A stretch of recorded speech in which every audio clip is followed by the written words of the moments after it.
Olá, querido aluno, tudo bem com você? Você está preparado para mais uma videoaula de literatura? Bom, seja muito bem-vindo.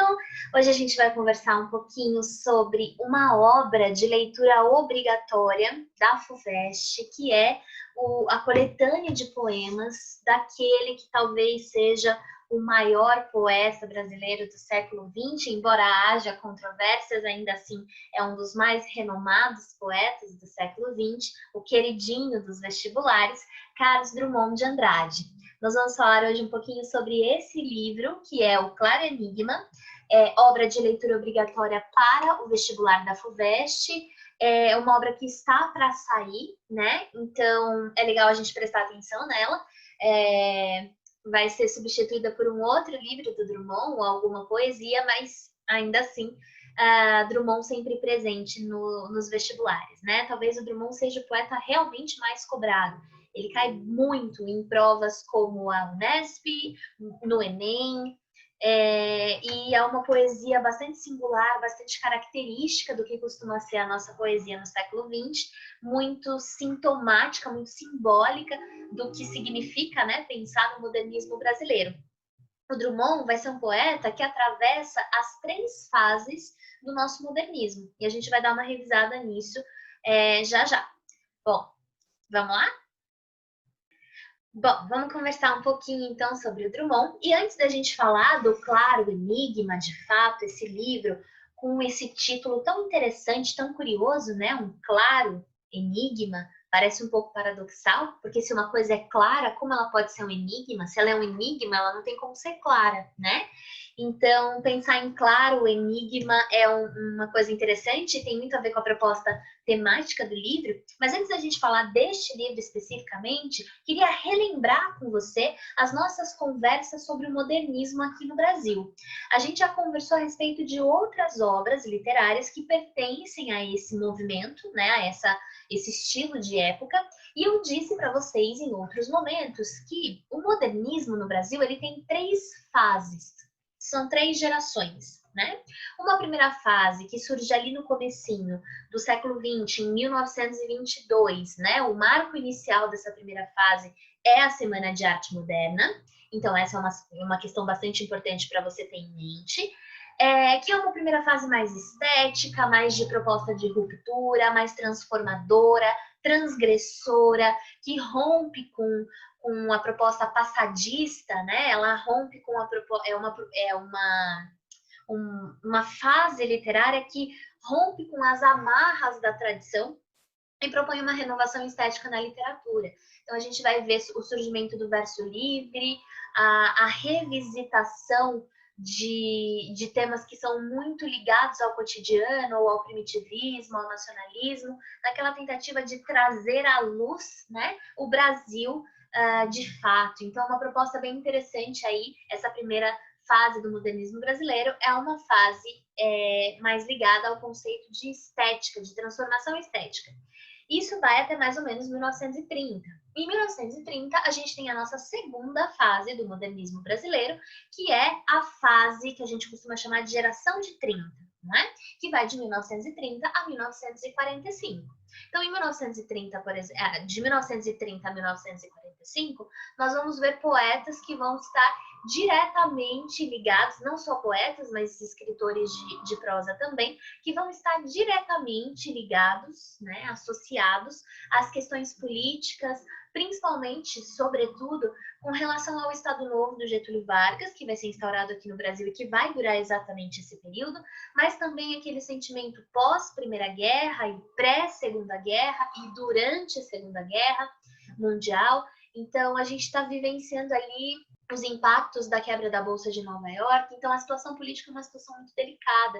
E aí os escritores eles se voltam para falar do seu contexto, para denunciar as mazelas sociais. A essa geração pertence, por exemplo, o Graciliano Ramos, de quem a gente já falou aqui, né? A essa geração também pertence, por exemplo, a Cecília Meirelles, que é uma poeta cronologicamente encaixada aí nessa geração de 30. E outros, a gente vai ter o Érico Veríssimo, nós vamos ter nessa fase também o Jorge de Lima, o Jorge Amado, o Graciliano que comentamos, enfim, a Raquel de Queiroz, escritores muito ligados a esse contexto sociopolítico e a essa questão da crítica às mazelas. Pois bem, a gente sai dessa fase, né, de 1945 para frente, e temos uma terceira fase, que é chamada de geração pós-45, que é uma geração mais intimista, que é uma geração mais introspectiva, uma geração mais ligada ao retrato do indivíduo na sua essência e aos questionamentos da própria existência.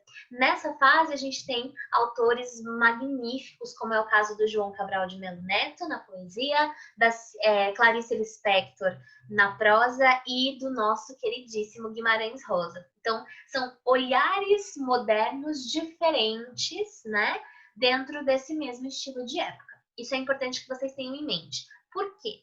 Porque quando vocês falarem de Drummond, e vocês, vestibulandos, não devem se esquecer disso, tá? O Drummond, por que ele é o grande poeta do nosso modernismo brasileiro? Porque o Drummond, ele vai ser um poeta que atravessa as 3 fases do modernismo e ainda escreve depois disso, né? Então, é um poeta que produz muito. E aí, essa conexão com a poesia do Drummond, ou da poesia do Drummond com o modernismo, atravessando todas essas etapas, ela é muito simbólica para a gente entender o tipo de literatura que ele propõe. O Drummond, ele vai produzir, né, inicialmente ali, no final dos anos 20, de 1920, ali na segunda metade da década, aquela poesia mais experimental, mais revolucionária, mais transformadora. É dessa fase, por exemplo, ali por volta de 1928, né, mais ou menos, aquele poema famosíssimo do Carlos Drummond de Andrade, da pedra no meio do caminho. No meio do caminho tinha uma pedra no meio do caminho, pois bem, né? Pensando a respeito disso, esse poema da pedra no meio do caminho é uma revolução estética que combina bastante com essa proposta libertadora e transgressora da primeira fase. Depois nós temos livros do Drummond, como O Sentimento do Mundo, ou mesmo A Rosa do Povo, que são livros muito engajados, muito politizados, muito voltados para a crítica social. São coletâneas de poema também, muito ligados a essa questão do coletivo, do olhar para o outro, da crítica, do pensar coletivamente, que são obras mais engajadas, então combinando, portanto, com o período no qual elas foram escritas, né? Ali final dos anos 40, começo dos anos 50, que seria a nossa segunda fase do modernismo. Então, bastante encaixado. E aí a gente passa a ter livros como O Claro Enigma. O Claro Enigma é um livro de 1951, então já, né, na década de 50.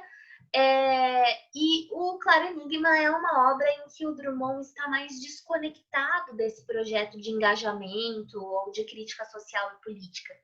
É um livro mais ensimesmado, mais cético, mais maduro, né?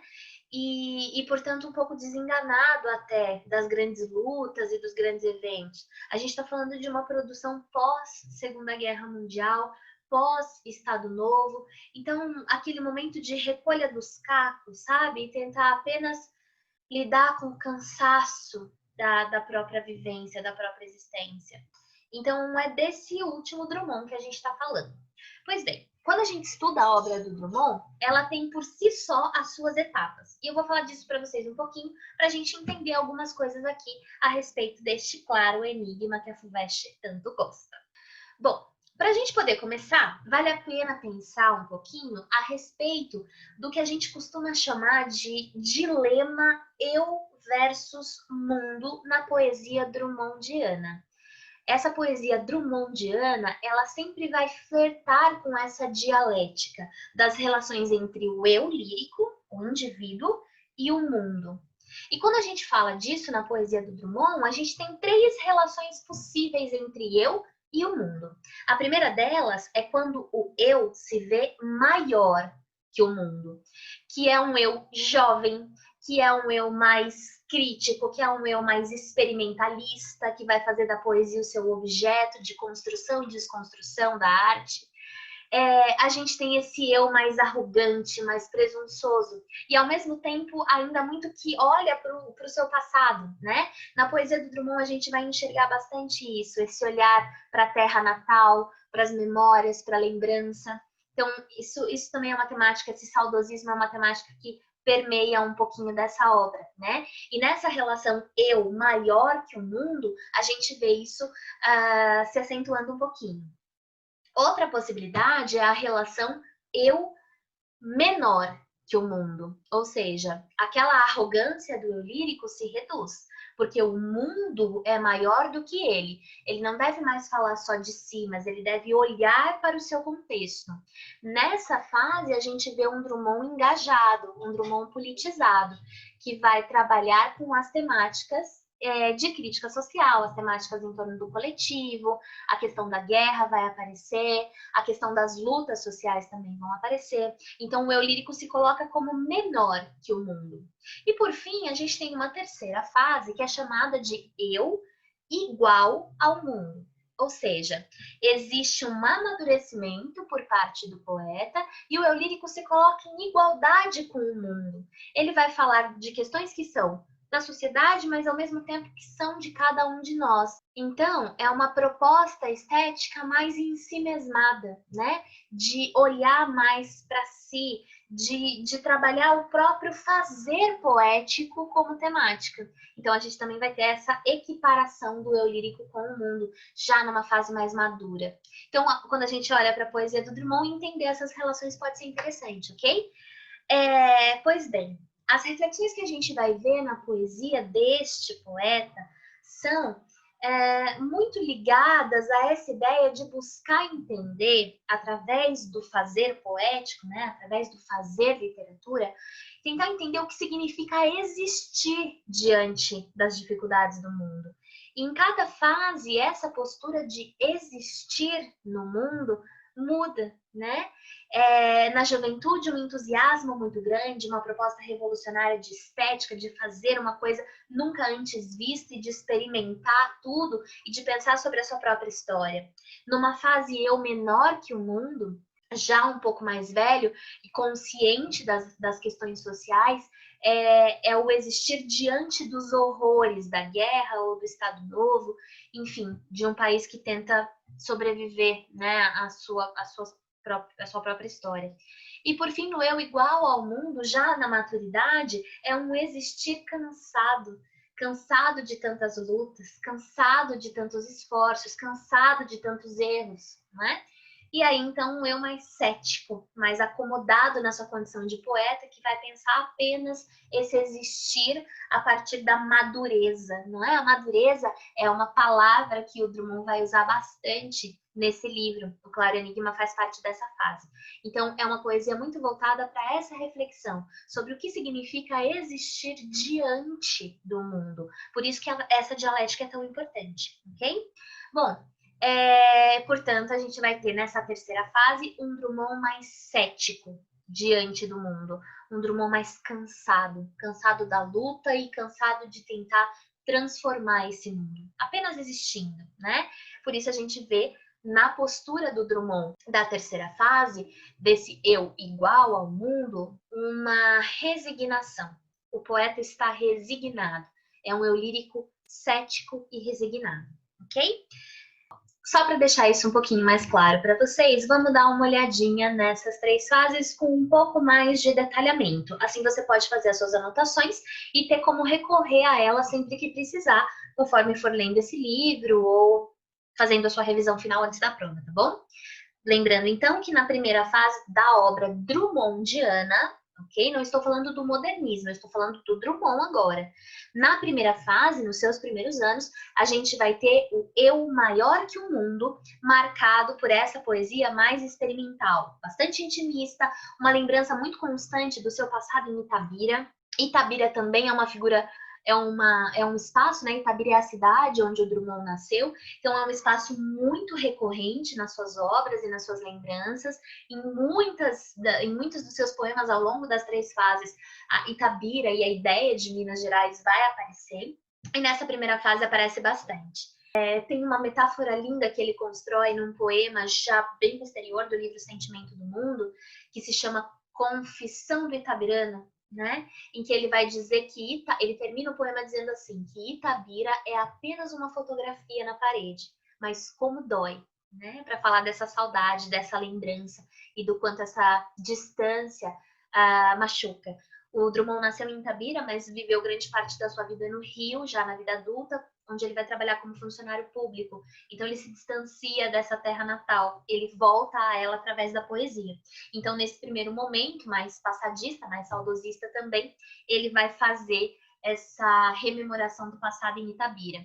É uma poesia bastante reflexiva e a gente vai ver muito o experimentalismo e o intimismo. Então é uma oscilação entre esse íntimo saudosista, passadista, e essas experimentações ultramodernas e diferenciadas aí da poesia, como o caso da Pedra no Meio do Caminho. Na segunda fase, a gente tem o eu menor que o mundo, que é uma poesia marcada pela poesia social do Drummond. A preocupação social é o que é latente aqui, é uma poesia participativa, ela tem essa proposta de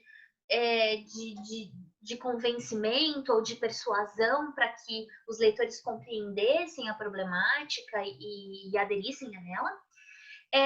Indagações sobre o futuro, a preocupação com o futuro, o medo do futuro e com o sistema político, lembrando que a gente vivia o Estado Novo do Vargas nesse momento, a gente Brasil, né?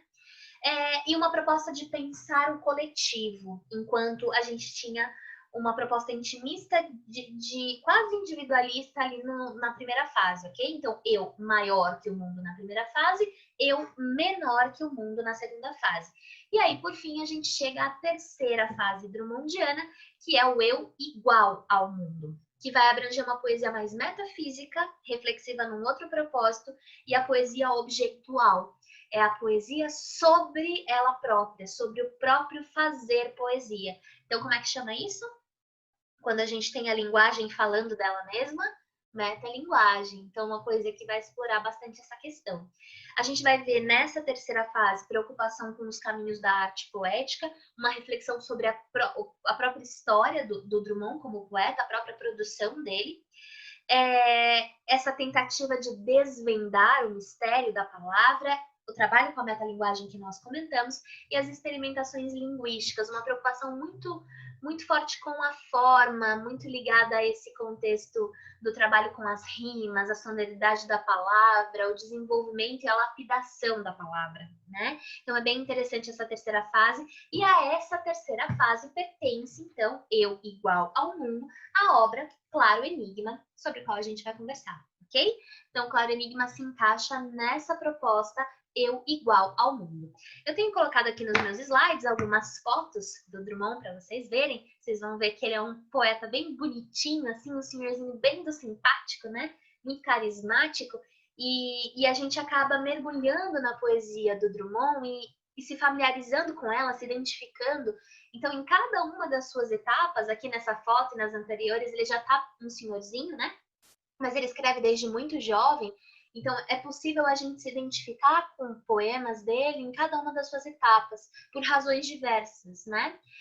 E nessa terceira fase, nessa fase Eu Igual ao Mundo, nós vamos ver o Claro Enigma e outras obras também, mas obras poemas, né, que são muito interessantes porque eles vão reconfigurar valores que são clássicos. Então, se na primeira fase do modernismo e no eu maior que o mundo, o Drummond tinha essa proposta de ruptura com a tradição, de fazer poemas sobre assuntos pouco ortodoxos e com o verso livre, com o verso branco, nessa terceira fase, já mais velho e mais maduro, ele vai resgatar a forma fixa. Então, a gente vai dizer que o Claro Enigma explora um eu lírico, um poeta, que é neoparnasiano.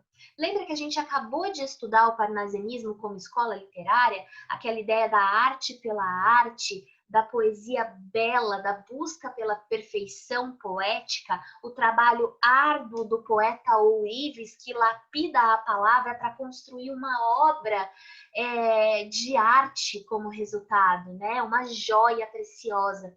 Tem um pouco disso nesse livro do Drummond. Então, reparem que o trabalho com a forma nos poemas do Claro Enigma é bastante importante, ok?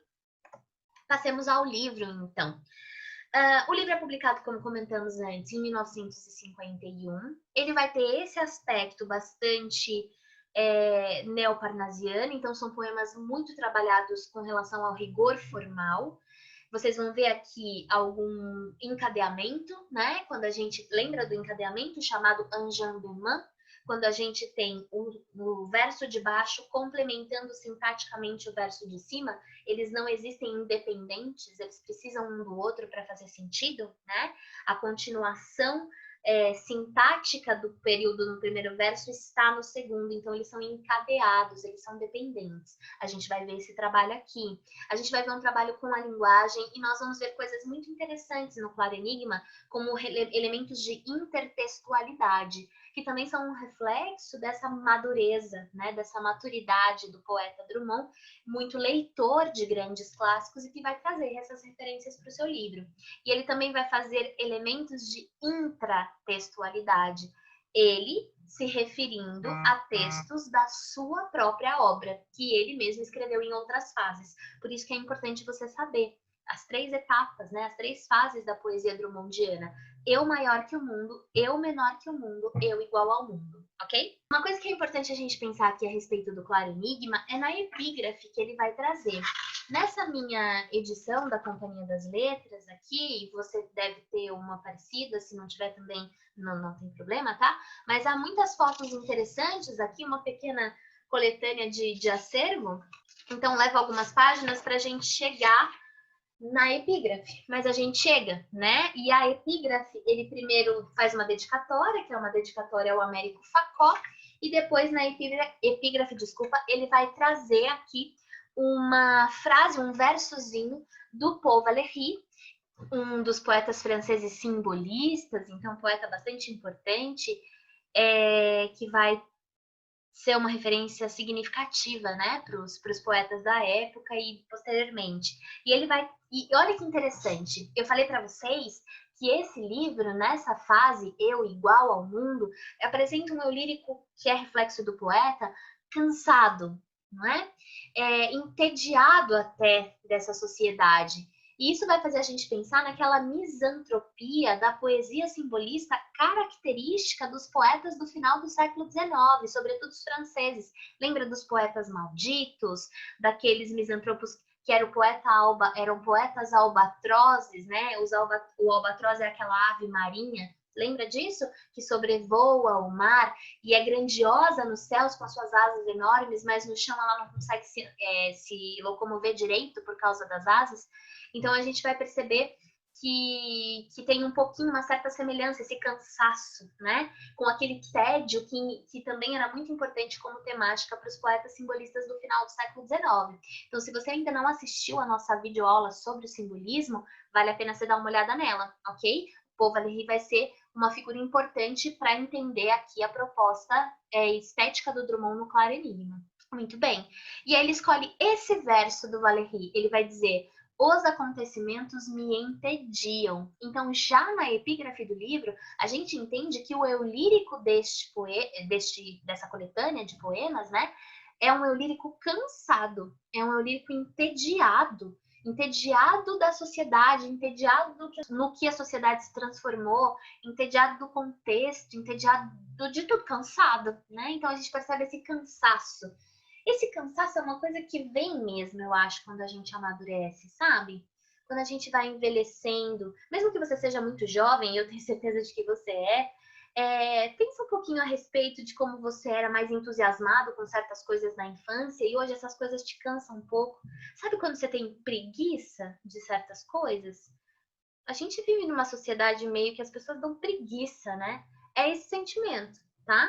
Então, o eu lírico do Drummond nesse Claro Enigma é um eu lírico que tem um pouco de preguiça da sociedade. Por isso que ele vai falar muito dele próprio, da própria arte, da própria existência e dessa madureza, dessa maturidade, ok? Bom, basicamente, quando a gente vê nessa epígrafe que traz os versos do Paul Valéry para o livro Claro Enigma do Drummond, a gente entende que esse verso, os acontecimentos me impediam, essa vida comum, cotidiana me impedia, isso é uma síntese temática da obra. Todos os poemas vão tratar um pouco sobre isso, né? Sobre esse cansaço e esse ceticismo do poeta diante do social, diante do resto. A gente percebe que o livro concentra ali um retrato de um certo desencanto do poeta com a vida, um cansaço mesmo. E a gente vai ver nesse Claro Enigma, diferente dos livros outros que eu citei aqui para vocês, um poeta intimista, um poeta que se volta para o seu próprio interior, que se volta para a sua própria essência, certo? Esse poeta intimista, introspectivo, ensimesmado, esse termo é muito bom, poeta ensimesmado, ele destoa um pouco daquele poeta engajado de outros tempos. O poeta engajado da rosa do povo, o poeta engajado do sentimento do mundo, aquele poeta que pegou, sabe, e comprou a luta e aderiu a ela, enfim, ergueu essa bandeira. Esse poeta vai ser deixado de lado agora, né? O Drummond, Eu Igual ao Mundo, se transforma num poeta que destoa disso, que tá muito quietinho ali na dele, tá? Muito pensando sobre ele próprio. Não de uma forma egoísta, individualista, egocêntrica, não é isso. É reflexo desse cansaço, essa preguiça que a gente tem dos outros, e a gente só quer ficar quietinho aqui, ó, bem quietinho no nosso canto. É mais ou menos esse poeta que a gente vai ver no Claro Enigma, tá? Um poeta que quer ficar bem na dele, ok? Pensando sobre o que importa para ele e sobre o que ele viu e do conhecimento que ele adquiriu e o que tem peso e o que não tem.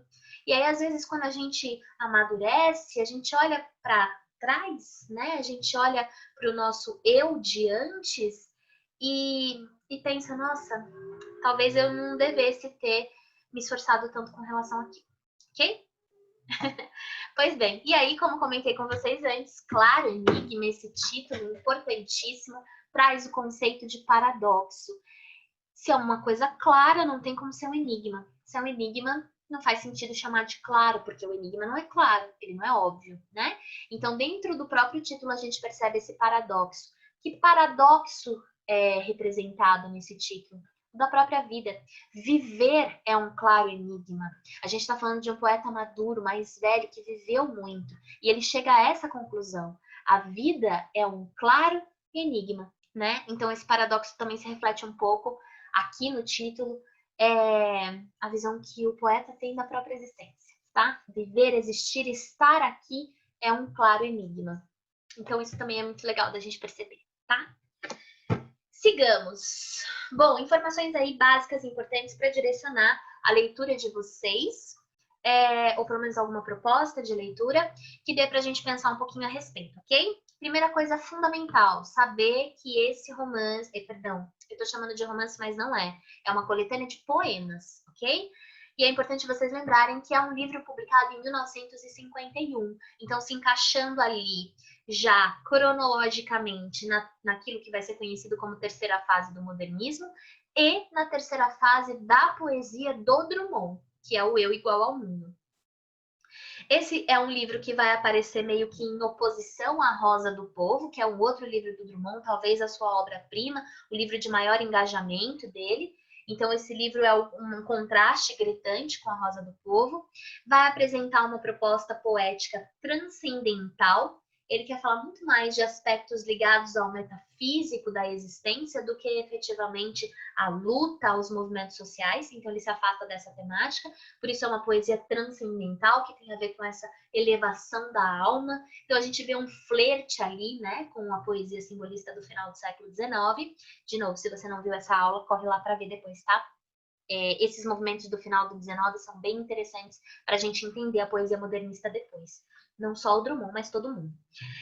É uma poesia que se volta para perguntas, a gente vê as interrogações ali visivelmente nos versos, então é uma proposta de questionamento da própria vida, de questionamento da vida, né? Quem somos nós? O que a gente está fazendo aqui? Qual é exatamente o nosso propósito de existência? Meio nessa linha. E os versos clássicos, o resgate dos versos clássicos, da forma fixa. Vocês vão ver muitos sonetos, vocês vão ver estruturas muito metrificadas, um esquema de rimas muito regular, né? Um trabalho com as figuras de linguagem, o trabalho com a questão do hipérbato, por exemplo, que inverte a ordem sintática dos elementos dentro do verso. Então, a gente vai ver bastante esses recursos linguísticos sendo explorados, ok? Não se esqueçam disso, tá? É uma das características mais importantes desse livro. Então, se você tá meio bambeando, tá com dificuldade de lembrar o que são esses elementos, voltem nas nossas aulas anteriores, revejam as suas anotações para lembrar, né? Retoma as figuras de linguagem, retoma os elementos de análise, né? Repensa a questão das rimas, a questão da métrica, só para você ficar afiadinho para poder encarar o Drummond aqui, ok? Então a gente vai perceber que existe uma preocupação formal. Por isso a gente costuma dizer que o Claro Enigma é um livro que apresenta para a gente um aspecto neo-parnasiano. Falei do simbolismo, né? O simbolismo é aquela proposta do final do século XIX do poeta misantropo, entediado, do poeta albatroz, mas você também não deve esquecer do parnasianismo. Lembra do parnasianismo, né? A arte pela arte, a busca pela beleza, a busca pela perfeição. Também já temos essa videoaula aqui, eu sei que eu já disse isso. Se quiser, corre lá para dar uma revisada nesses aspectos, tá? Para você entender por que a poesia do Drummond, dentro do Claro Enigma, é neoparnasiana. Drummond é sempre neoparnasiano? Não, ok? Não mesmo. Neste livro é que a gente vai dizer que ele é. Combinado? Sigamos, então. Bom, elementos que são importantes em termos temáticos e em termos estéticos são, primeiro, a retomada do soneto clássico, ok? Você, como disse para vocês, né? Vai haver aqui bastante soneto naquela estrutura, 14 versos decassílabos organizados em 2 quartetos e 2 tercetos, com esquema de rimas regular, ok? Isso é um soneto clássico. Daquele molde bem do Camões, né? Do Bocage, essa proposta de forma fixa que os parnasianos vão resgatar e explorar muito, e que o Drummond vai resgatar e explorar aqui também. Vai ter um trabalho com um tipo de verso muito difícil de se fazer, não é? Deixa só para ficar claro aqui. Todos os poemas do Claro Enigma são sonetos? Não, mas há muitos sonetos. E há outros poemas com outros formatos e outras métricas, como, por exemplo, o verso alexandrino, que é muito difícil de fazer. Você lembra quantas sílabas poéticas tem um verso alexandrino? 5 segundos para você pensar. Se você disse 12, você acertou, ok? Eu não dei 5 segundos, eu acho, desculpa, tá? Sim, o Drummond vai trabalhar com versos alexandrinos aqui, são versos muito trabalhosos, porque são muito longos, e manter a métrica num poema todo de versos alexandrinos é bastante complicado. Ele vai ter esse trabalho formal aqui. Falamos já desse neoparnasianismo, que é um aspecto importante nesse livro, e a exploração que o poeta vai fazer aqui da força que a palavra tem. Então, por isso também, né, o parnasiano, né, ele volta a lapidar a palavra e trabalhar com a linguagem de uma forma muito profunda.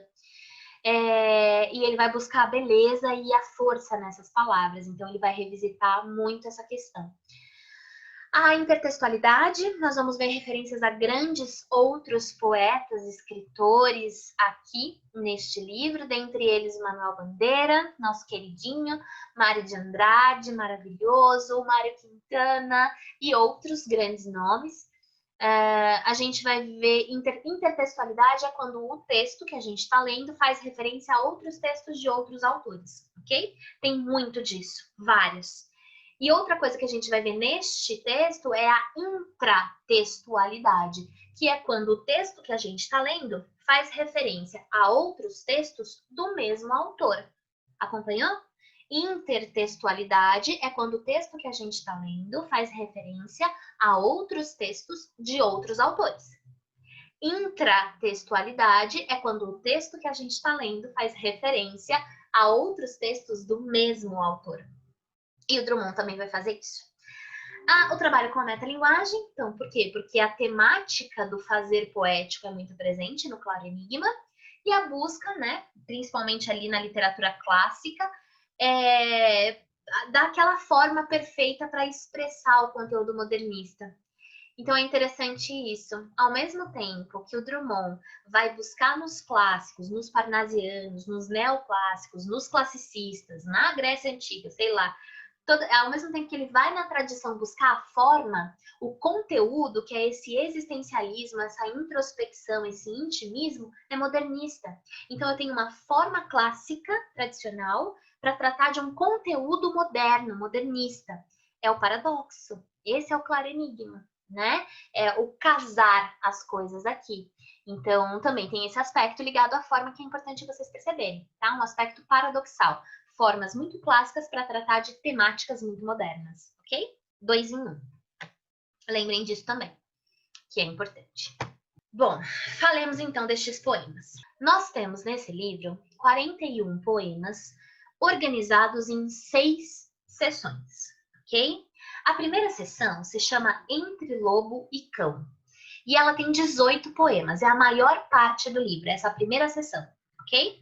Se chama Entre Lobo e Cão. Já pelo título a gente consegue, o título da sessão, né, da parte, a gente consegue perceber a proposta, de novo, dividida, meio antagônica, né?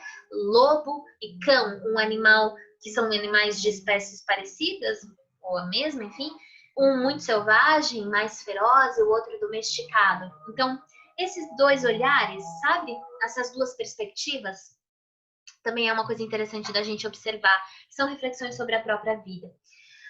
Depois, uma segunda parte, que tem 7 poemas, uma segunda sessão, chamada de Notícias Amorosas. Essa vai tratar da temática do amor mesmo, já que a temática do amor é a mais presente em toda a poesia, de todo e qualquer tempo, desde o início da humanidade, certo? Então, se a gente tem esse livro de poemas, provavelmente alguns deles falariam sobre amor. E eles estão reunidos aí, são 7, estão reunidos nessa sessão Notícias Amorosas. Depois a gente tem uma terceira sessão com 4 poemas, essa sessão se chama O Menino e os Homens. Eu gosto bastante dessa sessão, ele escolhe falar aqui sobre outros grandes escritores, é onde estão as maiores referências, né? É aqui que vai aparecer o Mário de Andrade, o Quintana, vai aparecer o Bandeira e outros nomes fundamentais. E aí é bonito porque ele se coloca como ele, poeta, ele, Drummond, se coloca como um menino diante dos homens, que são esses outros grandes poetas. Então é uma relação muito bonita. São 4 poemas bem legais. Depois ele vai ter uma sessão chamada Selo de Minas. Nessa sessão, nós também temos 4 poemas. Eles, em geral, vão falar sobre Minas Gerais. Então, é uma sessão dedicada. Lembra que eu falei para vocês que ele sempre retorna a essa terra natal, a essa rememoração da infância, essa lembrança da sua origem. Então, Minas Gerais é extremamente importante pro Drummond, ok? Então, em Selo de Minas, a gente vai ter alguns poemas falando sobre isso, normalmente falando sobre lugares específicos, igrejas, enfim. Por fim, a gente caminha para as 2 últimas partes. A 5ª parte se chama Lábios Cerrados. É uma parte em que há 6 poemas, em que ele vai falar muito sobre pessoas que já se foram. Então, esses lábios cerrados também representam esse silêncio, o silêncio da ausência dessas pessoas que ele perdeu, que já se foram, que já faleceram. E, por fim, a última e talvez mais importante parte, chamada Máquina do Mundo.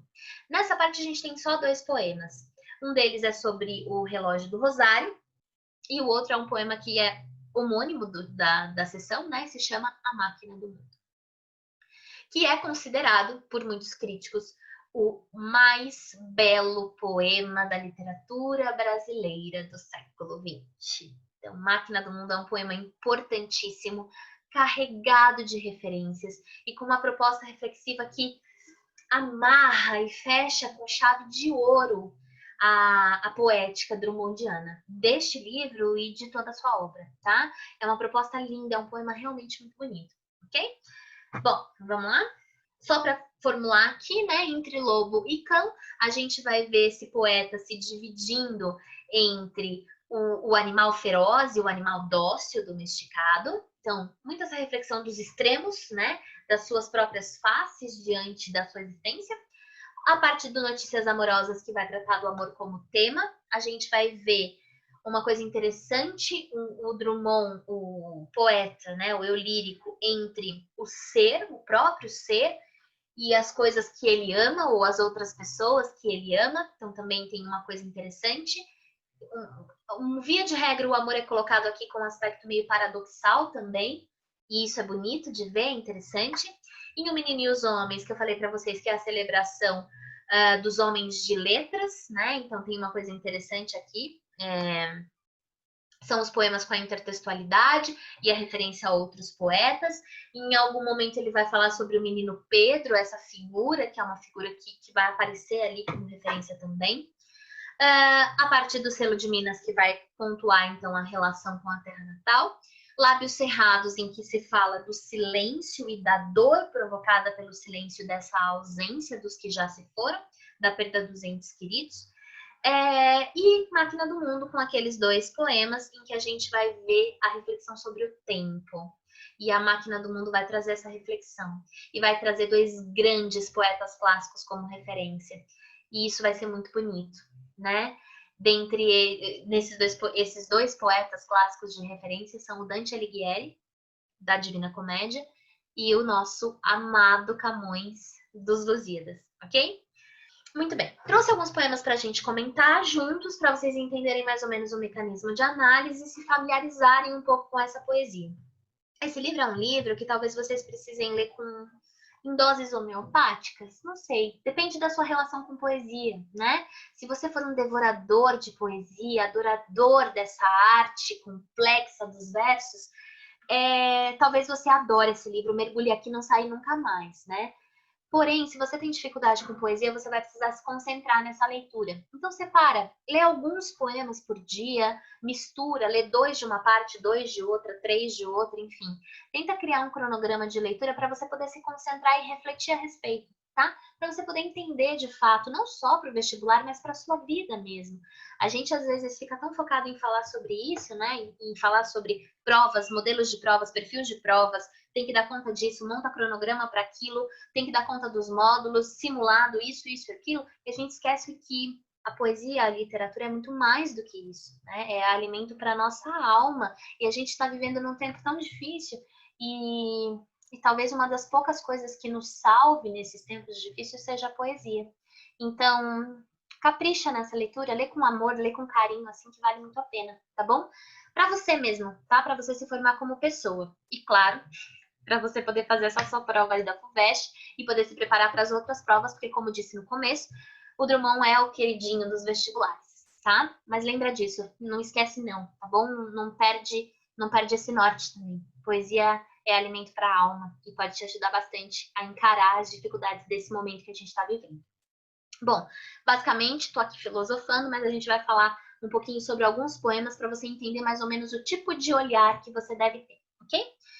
Bom, o primeiro poema que eu trouxe para mostrar para vocês é um dos que eu acho mais legais deste livro, que é o Legado. E eu já gosto porque tudo nele faz muito sentido nessa proposta, né? O Legado é um poema da primeira parte, Entre Lobo e Cão, e ele vai trazer alguns aspectos que eu contei com vocês que eu achei bem legal de retomar, que é essa questão do revisitar a própria obra. O que é um legado? É algo que você deixa quando você parte, quando você vai embora, né? Quando você morre. É o que fica, né? A sua herança. Mas é maior do que herança, não é de coisa material, é legado de ensinamento, sabe? E aí o Drummond reflete sobre qual é o seu legado como poeta. E ele vai pensar um pouco sobre isso. Então, olha só, a gente tem um soneto, lembra que eu falei da forma fixa? Ele vai resgatar a forma fixa para tratar de temáticas modernas, então ele busca a forma na tradição e nos clássicos para tratar de temas que são da sua contemporaneidade, do seu tempo moderno. E ele vai pensar um pouco a respeito dessa ideia de legado. Vejam que interessante a forma como ele constrói o poema. Que lembrança darei ao país que me deu tudo o que lembro e sei, tudo quanto senti. Lembra que eu falei para vocês sobre as perguntas? Que a gente vê nos poemas do Claro Enigma muita interrogação?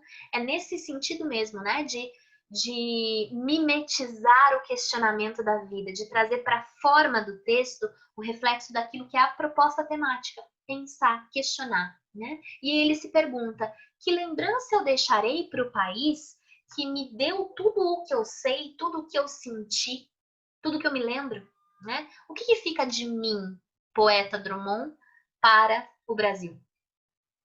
Na noite do sem fim, breve o tempo esqueceu minha incerta medalha e a meu nome se ri.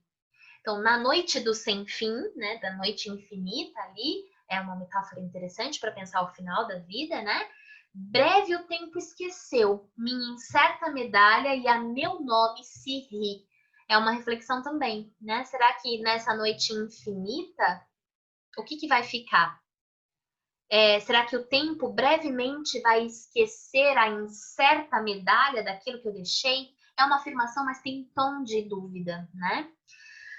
Daí ele segue. E mereço esperar mais do que os outros? Eu? Será que eu mereço ser lembrado mais do que qualquer outra pessoa? Será? Tu não me enganas, mundo. Ele se refere ao mundo. Tu não me enganas, mundo, e não te engano a ti. Esses monstros atuais não os cativa Orfeu, a vagar taciturno entre o talvez e o se. De novo a ideia da dúvida, talvez, né? O talvez é um advérbio de dúvida e o se é a condição. Então, será que vai acontecer? De repente só acontece se eu tiver alguma coisa. Será que eu serei lembrado? Né? Talvez eu seja lembrado se eu tiver algum valor como legado. Então, é esse poeta que se vê dividido entre o talvez e o se. Estão indo comigo aqui? Né? E também é uma reflexão, o mundo nessa proposta do Drummond como interlocutor, ele apareceu em outros poemas, então a gente já percebe a intratextualidade. Tem um outro poema do Drummond muito famoso, em que ele fala: mundo, mundo, vasto mundo, se eu me chamasse Raimundo, seria uma rima, não uma solução. Então, esse diálogo com o mundo já apareceu em outros poemas também, esse em outros. Então, isso daqui não deixa de ser uma revisitação daquilo que vai ser o seu próprio legado, que é a sua poesia. Qual é o legado de um poeta, de um grande poeta? A sua obra, né? E ele está pensando, será que a minha obra tem o valor que eu acho que ela tem para servir de legado quando eu me for? Mundo. Eu não te engano e você não me engana. A gente já se conhece. Lembra que eu falei da maturidade, né? Então a gente segue. Não deixarei de mim nenhum canto radioso, uma voz matinal palpitando na bruma e que arranque de alguém seu mais secreto espinho. Não deixarei de mim nenhum canto radioso. Então, de mim não vai ficar nenhum grande canto. Uma voz matinal palpitando na bruma. A minha voz ela não vai ecoar depois que eu me for. Será que vai, né? E que arranque de alguém seu mais secreto espinho. Ele está criando essa imagem. Será? Lembrando que são afirmações, mas tem um tom de questionamento, né? Então, será que eu vou deixar algum grande canto radioso, grandioso, que seja uma voz ecoando na bruma de manhã e que seja capaz de arrancar a dor de alguém? Será que eu fiz algum canto assim? Ele diz, não fiz, né? Mas será que fez? E aí ele termina dizendo, de tudo quanto foi meu passo caprichoso, na vida restará, pois o resto se esfuma. Uma pedra que havia em meio do caminho. Uma pedra que havia em meio do caminho. Lembra da pedra no meio do caminho? Que no meio do caminho tinha uma pedra? Que nunca me esquecerei, né? De que no meio do caminho tinha uma pedra. Aquele poema lá da juventude, lá da primeira fase, ele revisita esse verso aqui. Tudo quanto foi meu passo caprichoso, ele diz, eu não deixarei nenhum canto radioso que arranca o espinho das pessoas que sentem dor, né, com a sua voz macia na manhã, na bruma da manhã. Talvez isso não tenha deixado, mas tudo que fica do meu caminho seguido é a tal da pedra, né? E ele termina dizendo, havia uma pedra no meio do caminho, uma pedra que havia no meio do caminho. E tem uma outra coisa interessante aqui, porque ele revisita a própria linguagem. No verso original desse poema, da pedra no meio do caminho, o verbo que ele usa é tinha, no meio do caminho tinha uma pedra, que é muito mais coloquial. Aqui ele troca o tinha por havia, que traz esse rebuscamento e essa revisitação mesmo, e essa atualização já mais madura, né? Já mais formal, porque a preocupação deste livro é formal. Da Pedra no Meio do Caminho lá dos anos 20 não era. né? Então tem uma revisitação da própria obra, ok? Eu sei que isso é difícil, eu sei que pode parecer complexo de entender, mas é mais uma questão de pegar o jeito aqui, ok? Tudo bem? Vamos seguir? Bom, pus aqui para vocês um outro poema, esse já lá da segunda parte, né? Que é o poema Amar, que é um poema belíssimo e muito interessante, que vai falar sobre aquela temática amorosa que eu pontuei com vocês. Então ele diz assim: que pode uma criatura, se não entre criaturas amar? Amar e esquecer, amar e mal amar, amar, desamar, amar? As perguntas, né? Sempre e até de olhos vidrados amar? Que pode, pergunto, o ser amoroso sozinho em rotação universal, se não rodar também e amar? Amar o que o mar traz à praia, o que ele sepulta, e o que na brisa marinha é sal ou precisão de amor, ou simples ânsia. Amar solenemente as palmas do deserto, o que é entrega ou adoração expectante. E amar inóspito, o áspero. Vejam, reparem na sonoridade desses versos, né? Um vaso sem flor, um chão de ferro, e o peito inerte, e a rua vista em sonho, e uma ave de rapina, este o nosso destino, amor sem conta, distribuído pelas coisas pérfidas ou nulas, doação ilimitada a uma completa ingratidão. E na concha vazia do amor a procura medrosa, paciente, de mais e mais amor, amar a nossa falta mesma de amor e na secura nossa amar a água implícita e o beijo tácito e a sede infinita. Aqui a gente vê muito essa questão do paradoxo do amor como uma coisa paradoxal, né? O que cabe, o que resta a uma criatura que vive entre outras criaturas, se não amar? Amar é o que nos resta, né? E a gente ama o que merece ser amado e o que não merece também. A gente ama coisas que fazem sentido e coisas que não fazem sentido. A gente ama solenemente as palmas do deserto, as árvores do deserto, como se fossem oásis, e ao mesmo tempo a gente ama o que é inóspito e o que é áspero. A gente ama o que merece e o que não merece ser amado, né? Então, essa ideia do amor como um enaltecimento, mas a gente ama também aquilo que às vezes não nos faz bem. Então, amar a nossa falta mesma de amor e na secura nossa, amar a água implícita, na secura, amar a água implícita, o beijo tácito e a sede infinita. Então, eu amo a secura. Não, na secura eu amo a água que está implícita e ao mesmo tempo a sede infinita. Então eu amo o que eu tenho e eu amo o que me falta, né? Porque o que resta a uma criatura, entre outras criaturas, é amar. É uma constatação curiosa essa, né? Um pouco incômoda até. Mas é um pouco isso que ele está pensando aqui. Nessa maturidade a gente aprende até mesmo a amar. O amor que se sente aqui na madureza, né, nessa vida mais velha, é muito diferente do amor passional de outros tempos. Então a gente ama tudo. O que é bom, o que é ruim, o que merece, o que não merece, o que tem, o que falta, né? A gente tem essa forma diferente de amar. Eu vou deixar para vocês, linkado na nossa atividade, uma declamação maravilhosa desse poema que eu gosto muito, que é da Marília Pêra. Eu li aqui para vocês, mas não chega nem perto do brilhantismo da interpretação dela. Então eu vou deixar para vocês ouvirem, tá bom? Ouçam com carinho, deixa entrar assim no coração para vocês entenderem a mensagem, que vale a pena, ok? Aqui a gente tem várias referências, o trabalho com os paradoxos, a construção do jogo de oposições, a gente tem essa sonoridade, muitas aliterações e assonâncias, os sons repetidos.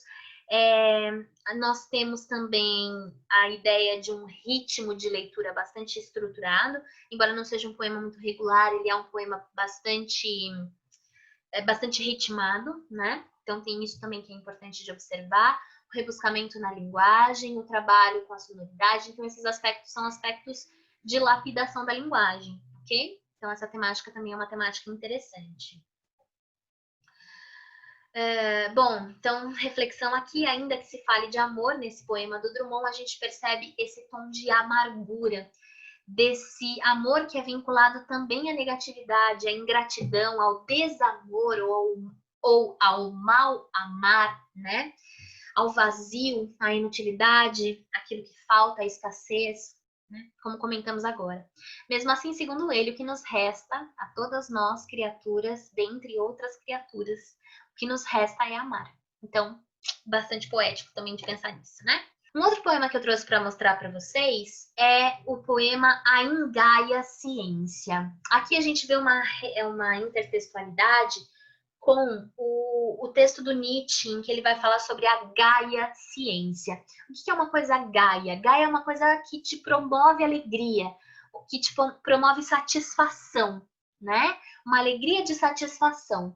E o Nietzsche dizia que a ciência era Gaia, ou seja, a ciência, ela provocava, ciência no sentido de conhecimento, de saber, tá? De ter ciência, de adquirir conhecimento, é isso. Conhecimento que vem com a vida mesmo, não é só a ciência estruturada, a ciência de pesquisa, a ciência de estudo, não é só isso. É o saber mesmo, o conhecimento que vem com o tempo. E aí o Drummond vai fazer esse poema e vai chamar de Ingaia Ciência, dizendo que esse conhecimento não é gaio, ele é um conhecimento ingaio. Ele cria essa palavra, eu acho, né? Ingaio é aquilo que não te provoca essa alegria, essa satisfação. Então tem essa relação aí intertextual com o Nietzsche e uma forma de falar dessa ideia da maturidade e desse conhecimento que vem com ela. Vamos entender por que o Drummond fala isso, tá? Vamos dar uma olhadinha então nesses versos. Olha, a madureza, lembra que eu falei que ele trabalha com essa palavra, madureza como sinônimo de maturidade, de amadurecimento. Então ele diz que a madureza, essa terrível prenda que alguém nos dá, raptando-nos com ela todo o sabor gratuito de oferenda, sob a glacialidade de uma estrela. A madureza vê, posto que a venda interrompa a surpresa da janela, o círculo vazio onde se estenda e que o mundo converte numa cela. A madureza sabe o preço exato dos amores, dos ócios, dos quebrantos, e nada pode contra a sua ciência, e nem contra si mesma. O agudo olfato, o agudo olhar, a mão livre de encanto se destroem no sonho da existência. Então, olha que interessante. Ele vai dizer que, primeiro, vamos olhar para a forma desse poema. É um poema extremamente neoparnasiano. A gente vai ver muito encadeamento aqui e um trabalho com a linguagem bastante cuidadoso. Reparem nas duas primeiras estrofes, os dois primeiros quartetos. Ele diz assim, ó, a madureza, essa terrível prenda que alguém nos dá, raptando-nos com ela todo o sabor gratuito de oferenda sobre a glacialidade de uma estrela, a madureza vê, posto que a venda interrompa a surpresa da janela, o círculo vazio onde se estenda e que o mundo converte numa cela. Tudo isso, esses 8 versos, são um mesmo período, tá? O sujeito tá lá no primeiro verso, a madureza. E aí ele define com esse apóstolo, ele diz o que é a madureza, uma terrível prenda que alguém nos dá. Uma terrível prenda, prenda é um presente. Olha de novo o paradoxo lá, ideia de claro enigma, o paradoxo. Terrível prenda, é um presente, mas é um presente terrível que alguém nos dá. Por quê? Porque com ela, com essa madureza, com essa prenda, com esse presente, raptam-nos o sabor gratuito da oferenda. Então, gente, presta atenção nisso. Esse período, ele começa no primeiro verso e ele termina aqui no oitavo. Então, é um período... Reparem que não tem ponto aqui no meio, né? Depois ele reitera o sujeito aqui de novo e vai até o fim. Então, o primeiro período, ele ocupa 8 versos. Esses versos, eles são todos eles são todos dependentes para existir um do outro. Isso é o encadeamento, né? Isso é o encadeamento, o enjambement. Essa dependência sintática entre os versos, para que eles possam fazer sentido. Isso é um aspecto extremamente parnasiano, tá? E está retomado aqui no poema modernista, por isso ele é neoparnasiano. O que o Drummond está dizendo aqui? Que a maturidade é uma terrível prenda porque ela tira da gente o sabor de aprender uma coisa nova. Por isso que ele diz que a ciência é ingaia, né? Para o Drummond, a ciência vai ser ingaia aqui, porque quando você já tem o conhecimento, você está impedido de adquiri-lo de novo. E o que provoca na ciência essa sensação gaia da satisfação e da alegria da satisfação é justamente descobrir o novo. Quando você é maduro, você encara o mundo muito melhor, mas você perde o sabor de aprender uma coisa nova. Entendem? Né? Claro que existe um certo excesso aqui, mas é bem interessante da gente pensar, tá? E o encadeamento continua aqui embaixo, olha, a madureza sabe o preço exato dos amores, dos ócios, dos quebrantos, e nada pode contra a sua ciência e nem contra si mesma. Então, vejam, a gente tem a complementação do período anterior no verso de baixo. O ponto vem bem aqui no meio e a gente começa um novo período no meio do verso. Então, eu tenho o final de um período, o começo do outro no mesmo verso. Isso também faz parte desse enjambement, desse encadeamento. E essa é a ideia de uma engaia ciência. Então, ele retoma o Nietzsche para fazer essa reflexão. Na verdade, o conhecimento ele é engaio porque ele já não provoca mais essa satisfação. Porque você já aprendeu. E aprender uma coisa nova, descobrir uma coisa nova, aquilo te dá uma sensação de plenitude, né? E quando você já sabe, você perde essa sensação. E quando você é uma pessoa madura, madura no sentido de uma pessoa mais velha, que já viveu muito, que já conhece muito, você perde grande parte desse sabor, porque é mais difícil aprender uma coisa nova. Você já viu muita coisa, né? Você já viu o preço que as coisas custam, o amor, o ócio, né? Então, Engaia Ciência é um poema que vale a pena a gente refletir. Bem nessa linha, né? Pois bem, só para a gente fechar a aula de hoje, então quero conversar com vocês a respeito dessa obra-prima maravilhosa que é A Máquina do Mundo. Vocês devem se lembrar de onde eu já ouvi essa expressão, a máquina do mundo. Bom, se você assistiu a minha aula sobre classicismo, em que eu falo sobre o poema épico, né, do Camões, Os Lusíadas, em que ele vai narrar a viagem de Vasco da Gama e sua tripulação até Calicut nas Índias, você já ouviu esse termo, a máquina do mundo. É um dos episódios dos Lusíadas. O Camões, lá nos Lusíadas, cria esse termo, né? A máquina do mundo, que é as grandes esferas de funcionamento do universo. Lá nos Lusíadas, a máquina do mundo representa o saber, representa o conhecimento, todo o saber. Tanto que só os deuses, né? E os seres humanos, os heróis de espírito mais elevado, são permitidos ter acesso, só a eles é permitido o acesso à máquina do mundo. Quando o Drummond resgata a máquina do mundo aqui, é com essa mesma simbologia. Esse simbolismo do conhecimento, do saber, de todo o saber, né? E aí eu vou ler com vocês só um trechinho, o poema é enorme, enorme. Nós não vamos ler inteiro, mas eu gostaria que vocês lessem. Assim que essa aula acabar, eu quero que você pegue o seu livro. Se você não tem o Claro Enigma na sua mão, não tem problema nenhum. Ele está disponível para você no nosso sala de aula, no PDF. Ou você pode procurar no Google esse poema sozinho e você vai ler. E vai ler com atenção. E vai tentar entender o que ele quer dizer com isso, pensando em tudo que a gente conversou hoje, ok? Eu vou ler com vocês um trechinho para tentar explicar essa máquina do mundo do Drummond, ok? Ele diz assim, olha... Ele começa dizendo, né? E como eu palmilhasse vagamente uma estrada de Minas pedregosa e no fecho da tarde um sino rouco se misturasse ao som dos meus sapatos, que era pausado e seco, e aves pairassem no céu de chumbo e suas formas pretas lentamente se fossem diluindo na escuridão maior vinda dos montes e de meu próprio ser desenganado. A máquina do mundo se entreabriu, para quem de a romper já se esquivava, e só de o ter pensado se carpia. Abriu-se a majestosa e circunspecta, sem emitir um som que fosse impuro, nem um clarão maior que o tolerável. Essa é a primeira parte do poema. Já tem muitas coisas para vocês perceberem aqui. Primeiro, as estrofes são organizadas em tercetos, e a gente vai ter um eu lírico caminhante, um eu lírico peregrino, né? É aqui que está a referência intertextual, o diálogo intertextual com a Divina Comédia do Dante Alighieri, lá do humanismo, lá do século XIV, na Itália, né, no princípio ali da proposta antropocêntrica, A gente tem na Divina Comédia o Dante, que guiado pelo Virgílio vai fazer essa peregrinação entre inferno, purgatório e paraíso em busca da sua amada Beatriz. E todo o poema Divina Comédia de Dante, que é um livro enorme, um poema épico também, vai ser organizado em tercetos. Então, na forma, o Drummond vai buscar a referência no Dante, que é um grande clássico do humanismo.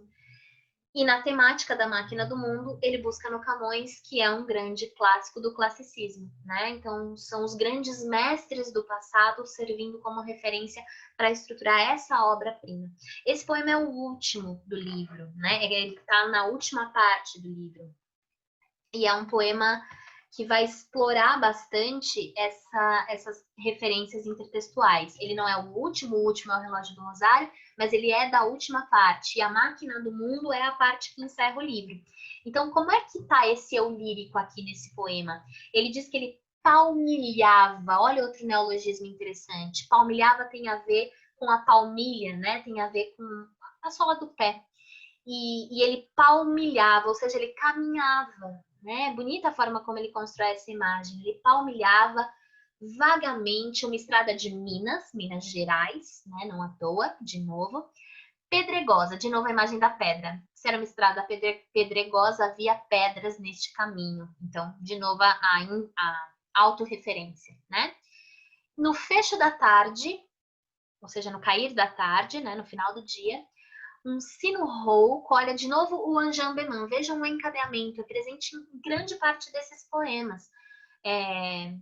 Aqui, olha, um sino rouco se misturasse. Então, nesse verso eu tenho a continuação sintática do final desse. Então, são versos dependentes, por isso encadeados, né? Então, no fecho da tarde, então, no cair da tarde, um sino rouco se misturava ao som dos meus sapatos. Então, ao barulho que eu fazia na estrada pedregosa, imaginem vocês caminhando numa estrada pedregosa, cheia de pedrinha, não faz um barulho seco? Ele vai comparar, olha que sensorial, ele vai comparar o som dos passos na estrada pedregosa ao som rouco do sino que tocava.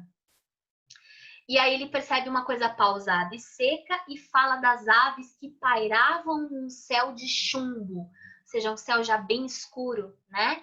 Com as formas pretas. As formas pretas das aves lentamente iam se diluindo na escuridão daquele céu escuro, daquele céu de chumbo que ele chama aqui. Vinda dos montes, então, uma escuridão maior, é a noite chegando, porque era o fim da tarde, né? A escuridão maior que vem dos montes e do meu próprio ser desenganado. É como ele se define nesse poema, né? Como um ser desenganado que tem dentro de si uma escuridão também. Lembra que eu falei que ele é cético? Isso é muito interessante. A máquina do mundo se entreabriu. Então ele estava caminhando nessa estrada pedregosa e é como se o tempo tivesse parado e a máquina do mundo se abriu para ele do chão. E se a máquina do mundo representa todo o conhecimento, é como se ela oferecesse a esse poeta, que é um ser desenganado, todo o saber que existe. E aí ele diz que ela se abriu majestosa e circunspecta. Circunspecta é a forma como o próprio Camões descreve a máquina do mundo lá nos Lusíadas, como se ela tivesse muitas esferas e elas rodassem uma dentro da outra, uma coisa muito psicodélica, assim, muito incrível. Ele fala que ela é majestosa e que ela se abre sem emitir nenhum som que fosse impuro, nenhum clarão maior que o tolerável. Embora fosse uma coisa magnânima, ela estava ali para ele, porque o som não era impuro e o clarão era tolerável. Então ela era majestosa. E aí, basicamente, todo o poema, que são muitas páginas, vão refletir a respeito dessa situação em que o eu lírico desenganado e cético se encontra diante de todo o saber. A máquina se apresenta para ele e apresenta a possibilidade dele entrar nela e conhecer o funcionamento do universo. E ele vai refletir sobre isso, vai ponderar sobre isso. A gente acabou de ler a Engaia Ciência, o poema em que ele fala que o saber é engaio, que o saber tira o prazer de aprender. Conhecer algo tira o prazer de aprender aquilo. Então, o que ele faz? O eu lírico recusa a máquina. Ele não vai fazer como fez o Vasco da Gama, que aceitou toda a honra de ter aquele conhecimento universal. o eu lírico do Drummond, neste poema, Máquina do Mundo, ele vira as costas e vai embora, né? Vejam aqui, coloquei para vocês o trecho final, logo depois dessas reticências. Tem muita coisa dentro disso, tá? Por isso que eu quero que vocês leiam depois, mas o poema se encerra assim. A treva mais estrita já pousara sobre a estrada de Minas. Finalizou o anoitecer. Pedregosa. E a máquina do mundo repelida, porque ele rejeita a máquina, ela foi repelida, a máquina do mundo repelida se foi miudamente recompondo. Enquanto eu, avaliando o que perdera, seguia vagaroso de mãos pensas. As mãos pensas são as mãos colocadas para baixo, bem numa postura de ceticismo, de desengano, de cansaço, aquela preguiça que a gente falou, né? Essa é a postura que ele descreve nesses últimos versos. Ele vira as costas para a máquina e vai embora. E ela, repelida, se fecha. E ele, avaliando o que perdeu, segue vagaroso na estrada pedregosa de mãos pensas. Muito maravilhoso, né? Bem maravilhoso mesmo. Então, é uma reflexão sobre isso, né? Sobre a própria maturidade. A gente falou disso, da madureza, do saber, do conhecimento, do aprender, dos paradoxos da existência. E ele fala que a beleza de viver está justamente nisso. Então, nesse poema, ele repele a máquina do mundo. Olha que genial! Existe uma referência ao Dante na forma e na estrutura da composição. Existe uma referência temática ao Camões, dois grandes nomes do humanismo do Renascimento. E aqui, então, na forma, né, e na temática, ele vai buscar os clássicos, mas para trabalhar uma temática introspectiva, ensimesmada, intimista e desenganada, extremamente moderna, né? Então, o paradoxo do claro enigma. Viver é esse claro enigma. Embora seja claro, porque eu já conheço muita coisa, ainda tem qualquer enigma que possa me servir de motivação. Então, todo o saber do universo que a máquina do mundo pode me proporcionar, eu prefiro rejeitar, para eu continuar desvendando esse claro enigma que é viver. Certo?